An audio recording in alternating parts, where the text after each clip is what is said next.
Hello everyone, welcome to another video. Yes, another vinyl update. Yes indeedy. So we got,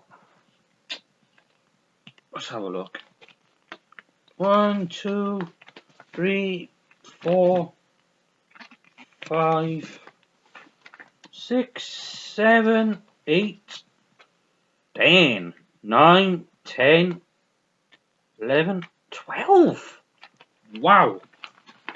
I've been a busy boy, haven't I? 12 records. 12 records to show off. And the first record is Venom. Welcome to hell.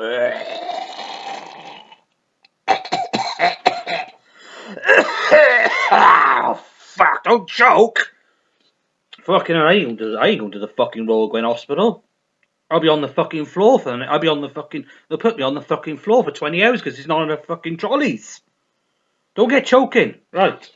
Yeah, welcome to hell. Picture disc. So yeah, what can I tell you about Venom? Well, Venom are one of the first, well, arguably, the first black metal band. Just absolutely incredible sound. And this is their debut album from 1981. You know, Venom, pretty much one of the biggest influences on extreme metal. You know, your black metal, your thrash metal, I mean, Slayer pretty much built the entire career on this album. Because it's a lot of the songs sound like Slayer. You know, and Metallica as well. I mean, these fucking guys make Metallica sound like choir boys. You're a fucking choir boy compared to us, a choir boy. Just absolutely incredible. And they're from Newcastle as well. Oh, we're Geordie, like we're Geordies, like we're going to sacrifice some goats like for our Satan, like, you know, and have some drippings for our tea. You know, just absolutely incredible. You know, their influence. It's immeasurable. You know, it's got some great songs on you. Schizo, brilliant. Red Light Fever, which is about prostitutes. And you got In League with Satan. Oh God, what a fucking track that is. I'm in league with Satan. I was raised in hell. I walk the streets of Salem. Just absolutely brilliant. 1,000 Days in Sodom. Absolutely brilliant. There's not a bad track on you. Not a bad track on you at all. And if you love your metal, you would fucking love it. It's just a brilliant album. And what I like about the album is the production. The production on this, it sounds like very lo-fi. You know, a lot of the songs sound like one or two takes, and that's it. One take, two take, bang. You know, wham bam, thank you, man. You know, really great lo-fi raw production on it. It's not a polished record. You know, it's like, I mean, you know, they make Motley Crue look like bloody schoolgirls. Do you know? I mean, out of all the metal bands I've heard over the years, these guys sound like they literally come from hell. They're literally playing in hell for Satan. They just do. It's just incredible, and it's the only black metal I like, really. I don't really like the Swedish or Norwegian black metal at all. You know, I think those guys went a bit too far. I think with burning churches and I think it's one singer. I don't know if it's a Norwegian black metal band. He murdered somebody. I forget the name of the guy, but he murdered somebody. He went to prison. But these guys, it's just they're in fucking spandex, singing about sacrificing goats. It's all tongue in cheek. It really is all tongue in cheek. So yeah, Venom, Welcome to Hell. Oh, brilliant, fucking brilliant, absolutely brilliant. Next album is the Osmonds. Crazy Horses. So yeah, Crazy Horses. And you're probably thinking, Venom to the Osmonds? Are you insane? Curses! Oh dear. No, I'm not crazy. It's not, because when you think of the Osmonds, you think of, you know, Puppy Love and Jimmy Osmond, but this is a whole different kettle of fish. Whole different kettle of fish. Because when I first heard Crazy Horses for the first time, so my mum told me, she said, listen to Osmond's Crazy Horses. It's nothing like what the Osmonds would do. And she was right. I listened to it and I was like, that's the Osmonds. How the hell did they come up with such a heavy riff? Because it is heavy as fuck for the time. You know, it sounds like early metal. And then it's just fucking brilliant. Absolutely brilliant. And I heard the album was good as well, and I thought, you know, give it a shot. And Crazy Horses, the actual song, is about car pollution. You know, they were talking about car pollution in the 1970s, where, I mean, I don't know about America, but Britain in the 1970s, it was a luxury to have a car. Absolute luxury. There were hardly any cars around in the 1970s in Britain. None at all. Like now, people got 2 cars. They got one for work, one for pleasure. Some people even got fucking 3 or 4 cars, and it's just not good for the environment at all. I mean, I don't drive.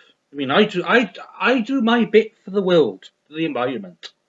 I use the train. I use the buses. I fucking hate them.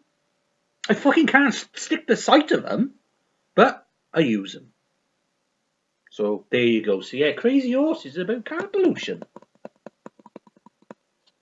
Yeah, so brilliant. And I think people thought it was about drugs. They thought it was about getting high, and I'm sure the song got banned from somewhere. I'm sure it got banned. So I'm sure I read that it got banned. But I'm probably talking at my arsehole again. So yeah, Crazy Horses is a more rock and roll affair for the Osmonds. It's like Hold You Tight. That's another great track. Hold On Tight sounds like a really faster, crunchier version of the Immigrant song. It's like Immigrants. I was like, oh, okay. Sounds really, really, really good. And I'm sure I read Jimmy Page was a big fan of the Osmonds, so he didn't take offence. Because, I mean, let's face it, Zeppelin, they took a lot from old blues songs, didn't they? I mean, they took a lot from Willie Dixon, and, you know, they took a lot from blues. So plagiarising has always been common in music. I mean, it's more common now, you know, because people can't write, because a lot of people can't write their own fucking songs anymore. They just gotta sample it or do really shitty cover versions of it. So yeah, Hold On Tight is great. Crazy Horses. Utah, that's a good one as well. And Hey Mr. Taxi, that's another good one as well. So yeah, and the album they did after this as well is supposed to be good as well.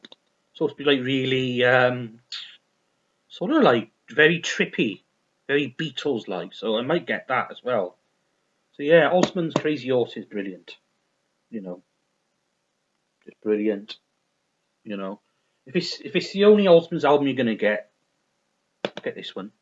So yeah, Osmonds. Next one is Roxy Music, Flesh and Blood. Oh, what can I tell you about this album? I mean, it's an album that you could play candlelight, you know, with your wife or your partner and drink wine. It's that sort of. It's a very that sort of record, you know, very romantic, I guess, you know. So yeah, tracks. It's got Oh Yeah on there. Oh, fucking track. Same Old Scene. Oh, just brilliant. Absolutely brilliant. Midnight Hour. Great version of is it Wilson? Oh, what's his name? Wilson somebody. I forgot his bloody name. Is it Peckett? Wilson Peckett? And it's got a cover version of the Birds song 8 Miles High, which I thought was a bit of an odd choice, but I think Brian Ferry pulls it off. I mean, for me, Brian Ferry does fantastic cover versions of other people's songs. I mean, Jealous Guy by John Lennon, Brian Ferry fucking nails that. He sort of adds something special to that song that John Lennon didn't. You know, he sort of like adds layers of warmth, or I don't know. It's hard to explain. He just fucking nailed that song. You know, and Brian Ferry, to me, he doesn't get enough credit. I don't think he does. I don't think he gets enough credit at all. Because to me, in my opinion, Brian Ferry was the original New Romantic. You know, I mean, if it wasn't for Brian Ferry, we wouldn't have Duran Duran or Japan or Spandau Ballet. You know, that blue-eyed soul style. You know, white groups and white singers singing in a black soulful style. You wouldn't have had it if it wasn't for Brian Ferry. Those bands wouldn't exist. You know, and I think Bowie took a lot from Brian Ferry, particularly that Plastic Soul period when he was fucking all he was doing was snorting cocaine, drinking fucking milk. You know, the Young American Station to Station period. I honestly think he borrowed a lot from Brian Ferry. You know, he was taking notes. You know, because I think with Roxy music, there's two phases. You know, there's the Eno sort of like weirdy, art rocky, experimental style, and there's the more soulful, commercial pop style. And both of those styles just a big influence on music. I mean, the early Roxy music, a big influence on 80s new wave. You know, all the synth bands that you know, like OMD and Human League and all that stuff, you know. And of course, the later commercial stuff, a big influence on New Romantics. You know, and Blue Eyed Soul. So Brian Ferry doesn't get enough fucking credit. He doesn't get enough credit. You know, and I seen him recently, and fucking hell, he's still got his voice. Absolutely incredible. He's still got his voice. no doubt about it. 72. You know, he sounds so fucking good. You know, he hasn't lost it at all. And he was with Chris Spedding as well. I was like, fucking hell. When he said, and on guitar, Chris Spedding, I was like,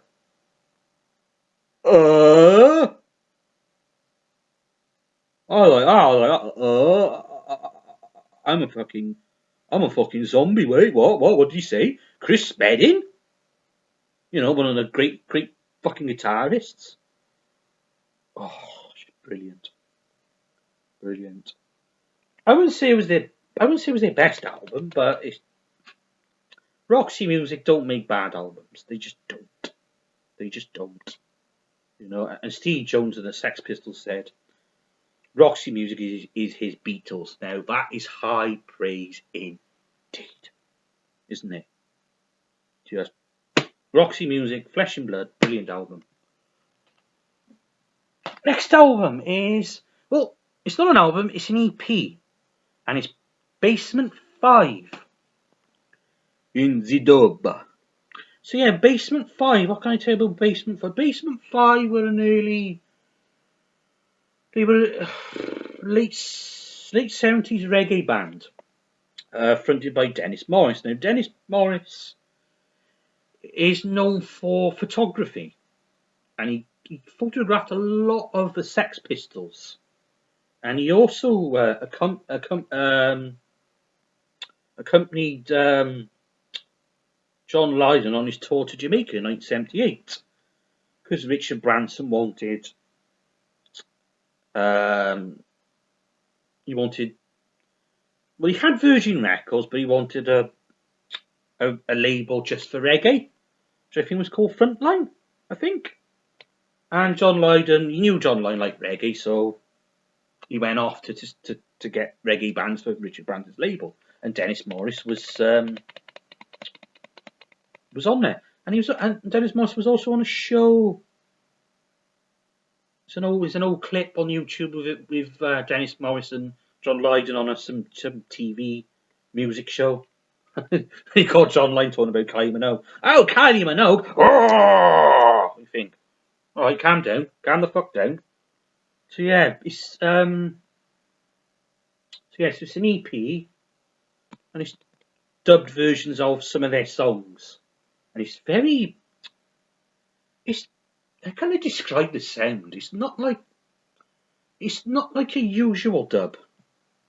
To me, the drums on this sound like it sounds like something in a heavy industrial factory. Just very sort of.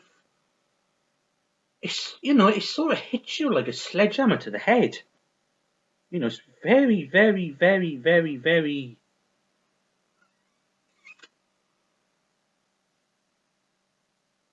I don't know. It's just just hits you really hard, and it's produced by Martin Hannett.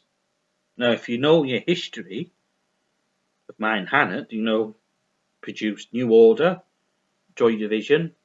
I mean, Unknown Pleasures. Martin Hannett, he just had maybe his effects. His effects. He just added to the atmosphere of Unknown Pleasures. Because just made it more. His style is. Martin Hannett's style is very atmospheric. He adds ambience, to every album he produces.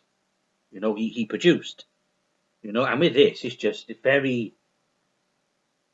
I wouldn't say uncomfortable. It puts you on edge. The music, it's very edgy and puts you on edge, and it's not like I said, it's not like your normal dub where you're sort of relaxed, you're chilled out, you're smoking your weed. No, don't smoke weed. You don't need to smoke weed. It's bad for you kids. Don't smoke weed. Your normal dub, you're relaxed, you're chilled out. You know, you close your eyes, you're basking in the, you know, the music. But with this, it's more like industrial dub. It's something like, it's sort of like if Robin Gristle became a dub band, they would sound like this. They would. And it's a great listen as well. I'm going to have to try and get the album theirs as well. So yeah, this is from Spillers, which is great record shop in Cardiff. So yeah, that was Basement 5 in dub. Next album we're going to look at is, if I get your name wrong, mate, I'm sorry, but it's Seun Kuti, Fela Kuti's son. Black Times. So yeah, brilliant. You know, seen this guy last year in the Fleece. Fucking hell, I couldn't stop fucking dancing. I couldn't stop dancing. I nearly knocked my dad out a couple of times. He was like, fucking hell, you flapping my arms in the air, and some fucking guy was smoking weed in there. So I don't know if I got so high off the fucking fumes, I just went fucking ape shit. But he was on from 10 o'clock. Is it 10? No, he was on from 10 to 10 to fucking 11:45 at night. I was half expecting the fucking police to come and fucking bust us down. Seriously. And they'd be like, hello, what's going on here? Oh, I can smell weedy deedy. You're fucking nick me out, beauty. Oh no, it's in Bristol, isn't it? Hey, me lover, you're fucking nick me out, beauty. So yes, Seun Kuti. You know, African Afrobeat style, really great style. So if you don't know what Afrobeat is it's sort of like American funk with a Nigerian twist. You know, very rhythmic. Drums, very, you know, a great focal point. And the female backing singers as well. You know, sort of like a chant response. Sort of like James Brown would go, moving! And his backing vocals would go, yeah, grooving! Yeah! You know, sort of like that, sort of like a hip hop style, I guess, as well. But yeah, I got a couple of his albums. He's just, you know, basically just stating about the corruption. You know, the fucking, you know, governments, you know. I mean, it's corruption in all governments, not just African governments. It's corruption in all, it's corruption everywhere, isn't it? You know, it's not just Africa, it's fucking everywhere. Britain, you know, we got a fucking stupid fucking rat tough fucking cunt running the country. You know, it's fucking everywhere. You know, and he's got some great songs on you. You know, probably my favorites are Black Times, probably Bad Man Lighter. That is a really good one. But Black Times, he got Carlos Santana on there. And Carlos Santana, his guitar work, it's fucking heaven, and it's like being in heaven. Listening to his guitar work, just brilliant, absolutely brilliant. Yeah, so you know, Black Bower, yeah, great fucking album, love it. Next album is, which I never thought I would get to see on vinyl, so I'm really happy to have this. The Lench Mob, Guerillas in the Mist. So yeah, the Lench Mob. Well, what can we say? What can we say about these guys? So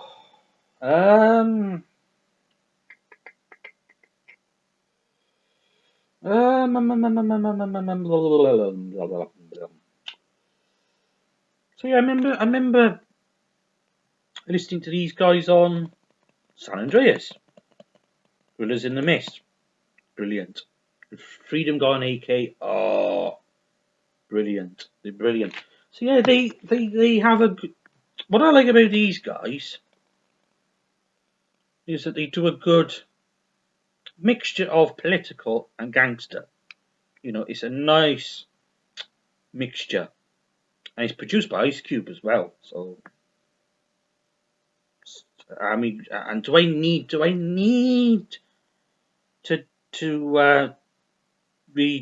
discuss Ice Cube's credentials? You know, if you know your hip hop, you know his credentials. So I'm not gonna fucking go there, you know, because Ice Cube's the fucking man, you know. So yeah, the Lynch Mob.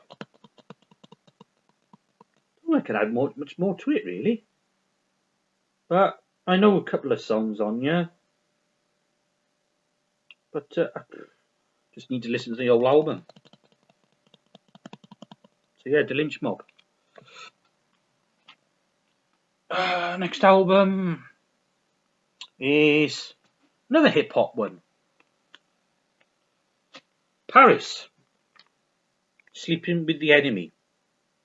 Now, you know, this. I mean, would it be fair to describe him as the West Coast Public Enemy? Would it be fair to say that? Or not? I don't know. I mean, to me, he's sort of like the West Coast Public Enemy. I mean, because I mean, a lot of West Coast, particularly in the this come out 92. Particularly in the early 90s of the West Coast hip hop, a lot of it was gangster rap, wasn't it? A lot of it, you know, you had NWA, DJ Quick, Tweety Bird Loke, MC8, Compton's Most Wanted, Above the Law. You know, there was a lot of, you know, gangster, but this cat, you know, full on revolutionary, you know, political as fuck. You know, and just brilliant. Just his style is just brilliant. You know, it fucking, you know, his style hits you like a fucking nail to the head with a hammer. You know, you're like, fucking hell. You know, he talks about some really deep, profound stuff. You know, he just no sugarcoating with it. You know, no sugarcoating with this guy. He will fucking tell you. He will drop science on you. He'll drop more science on you than Magnus Pike. It's just brilliant, brilliant, and he's got Bush Killer on you. Bush Killer, fucking hell, just a brilliant song. You know, some rapper needs to make Trump Killer. You know, somebody out there needs to make Trump Killer now, because it's still relevant. Bush Killer, it's still relevant. You know, it just is. You know, and, got on yet. What else he got on yet? Oh, it's got some called Guerillas in the Mist on you as well. Make Way for a Panther. Oh, that's a good track. That is a good track as well. I mean, they're all fucking good tracks. You know, just you know, guerrilla funk. You know, brilliant. And also, The Devil Made Me Do It is another good album as well. And he has done an album with Public Enemy, talking to Public Enemy. He's done an album, Rebirth of a Nation, from I think it's 2006. That's a fucking good record as well. You know, bands like Public Enemy and guys like Paris, which is the reason why I like hip hop. I just love political hip hop. You know, I just do. You know, giving a, you know, they're giving a voice to the voiceless, isn't it? It's like Chuck D said. He said, hip hop is the black CNN. You know, it just is, isn't it? You know. So yeah, Paris, brilliant. Sleep with the Enemy. I look forward to playing that. Next one is reggae, more reggae. Well, from earlier, Basement 5 was reggae, wasn't it? So, Third World Journey to Addis. What a beautiful album cover. Third World, brilliant reggae band, really good. Don't think I can add. I don't know too much about them really to give you much information on them, but I do know some of the songs. You know, African Woman, Cool Meditation, just brilliant stuff. You know, and I also drawn this, and I haven't coloured in yet, but I will colour in, and I might show artwork off on my channel. You never know. So yeah, Third World Journey to Addis, brilliant. Next one is it's a 12-inch Mark Stewart. Hysteria. Now, if you know your shit, then you know that Mark Stewart is from the pop group. Sort of like, God, how can you describe the pop group? Like fucking, it's like fucking.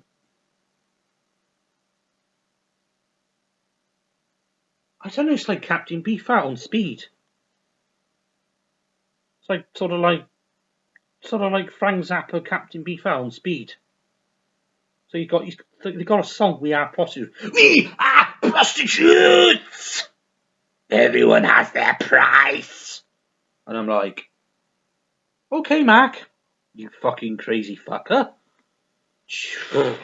Yeah, brilliant. They're fucking brilliant. So yeah, this is like more dubby, like electro dub style, produced by, I think it's Adrian Sherwood. Yeah, I mean Adrian Sherwood. I mean, just brilliant. You know, if you haven't checked out the pop group, listen to it. Brilliant from Bristol. Brilliant. And talking of Bristol, they're going to have in the M Shed an exhibit of Bristol music. I'll be fucking going to that. Don't you worry about that. I'll be fucking going to that. So yeah, Mark Stewart. Hysteria, brilliant. God, blimey. 32 minutes, shitting hell. We've got 3 more. Next one is Public Image Limited again. Live in Tokyo. So yeah, this is from late '83, and Keith Levine is no longer with the band at that time. So I think it was all session musicians from New York. And I got to say, the live sound sounds absolutely brilliant. I mean, the keyboards they had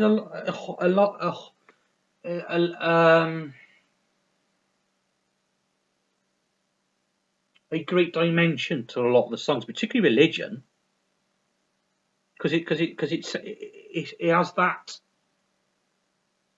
you know, that church sound. You know, it has that. You know, it has that church sound. It does. It's brilliant, absolutely brilliant. It is. What else he got on? Yeah. Flowers of Romance, Annalisa. This is not a love song. Just, you know, it's just brilliant. You know. I can't add any more. It's just fucking brilliant.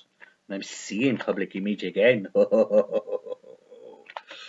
the 3rd time in June. So yeah, Public Image Limited, live in Tokyo. Next one is, well, it's another hip hop one. It's from 1984, is it? It's 1984, 1984, 1984. Where are you? Where are you, date? The fuck? Where's the fucking date? I'm not fucking psychic. 1984. My apologies. 1984. And it's Grandmaster, Melle, and the Furious Five. Whoop party. So yeah, this is it. Is this a follow up from the message? I'm not sure, but by 84, Grandmaster Flash was, I don't know, he's just, for some reason he's not around. So it's Grandmaster Melle and Melle pretty much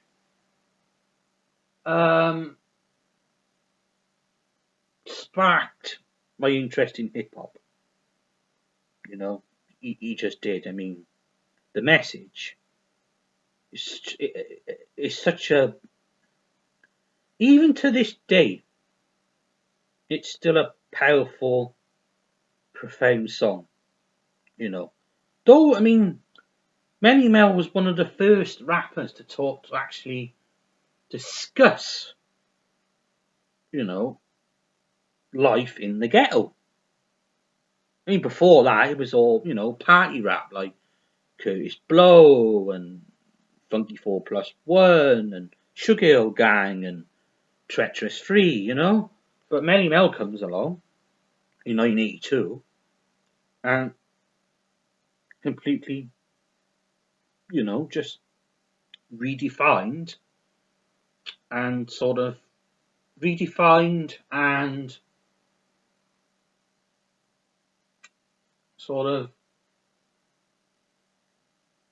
gave the genre a new lease of life.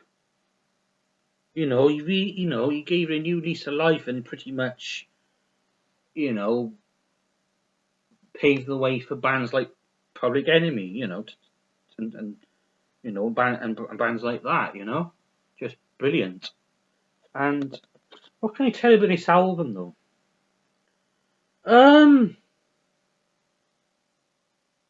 I think there's a lot of filler on here, to be honest.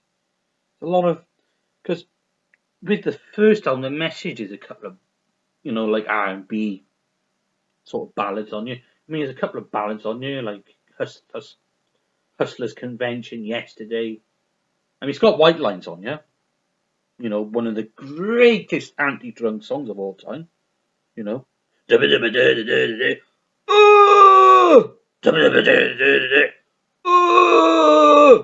He's supposed to say bass, isn't he?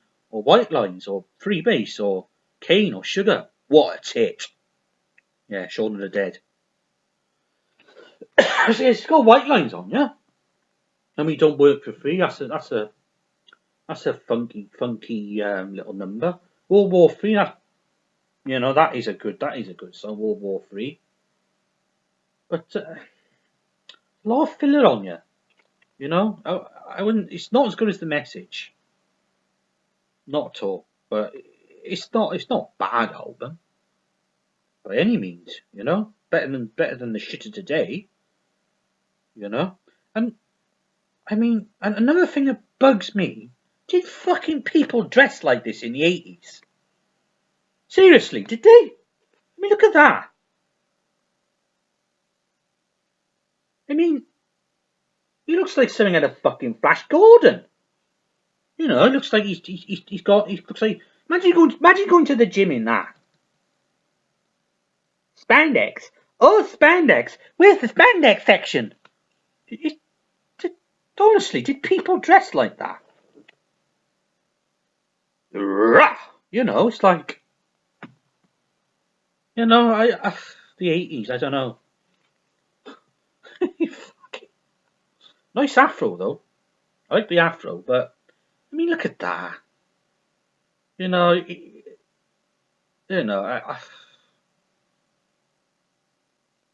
whatever, innit? So, yeah, Grandmaster Melle and the Furious Five. Right. And last one is Adam and the Ants. Dirk wears white socks. So yeah, this is This is really early Adam and the Ants. You know, before that Kings of the Wild Frontier pop style. Really. They were at this time they were associated with the punk movement. If you watch the punk movie Jubilee, great performance of Adam and the Ant on there doing plastic surgery. Hell of a different style. When you compare it to Kings of Wild Frontier, this style is more something the Cure would do. The second Cure album, 17 Seconds. It has that style, and it's got and Car Trouble is a great song, which is Gigi Ballard influenced. I mean, Cars by Guy Newman's Gigi Ballard influence. Gigi Ballard, fucking genius. High Rise. Just a great book. Concrete Island, another great book as well. If you never read a Gigi Ballard book, read those two books because they are fucking brilliant. So yeah, what else can I say? I don't know. I don't think I could add more. I don't think I could add much more to it really. But it's a very somber sounding record as well. Very. It's not. I wouldn't say it was very uplifting. Compared to Kings of the Frontier, which is like a more joyful, playful, pop record. But this is very, it's very dark. I mean, Adam Ant was singing about bondage and plastic surgery and all that stuff. Very hardcore. Very hardcore they were. People don't know this. People wouldn't know of this side of Adam and the Ant. But if you're a true fan, all the way from the beginning, you realise you just think, because James, the guy I used to know at Newport Mind, he used to say, oh, he loved Adam Ant, loved him. He said, oh, I love Adam Ant. I want to lick his face. I thought, okay, James, okay, whatever takes your fancy. I'm not sure if Adam Ant would like you to lick his face, but whatever, innit? So yeah, brilliant.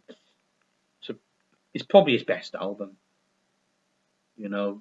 Ant Music, not Ant Music, Prince Charming, I think is a load of bollocks. Don't like that record at all. Not a good album at all. But this, just, a really, really somber.